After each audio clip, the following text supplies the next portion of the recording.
லூசு, பாப்பாக்கு ரெடி பண்ணிட்டியா? இன்னும் கேரட் பொரியல் செஞ்சு ரெடி ரெடி. கேரட் பொரியல் இல்லப்பா இது.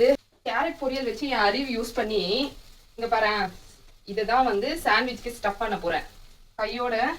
இதுதான் இந்த பாஸ்தா எடுத்து இதுல போட்டா பாஸ்தா ஆயிடுச்சு. ஸோ ரெண்டுமே பண்ணியாச்சு. எப்படி நம்ம பிரெயினை சூப்பரா யூஸ் பண்ணனா? விளங்கிட்டோம். ஏய் சூப்பரா இருக்கும். கொஞ்ச நேரம் வெயிட் பண்ணி லாஸ்ட்ல பாரு.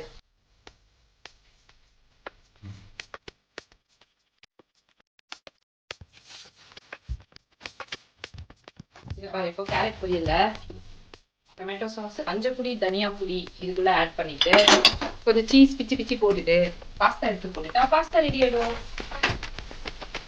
நல்லா இந்த மாதிரி கிண்டி விட்டோம்னா பாஸ்தா ரெடி ஆயிடுச்சு. ட்ரையாங்கிள் ஷேப்ல தான் வேணும். சாண்ட்விச் கேட்டுருக்கா, அதனால ட்ரையாங்கிள் ஷேப்ல கட் பண்ணி வச்சிருச்சு. பாஸ்தா ரெடி ஆயிடுச்சு.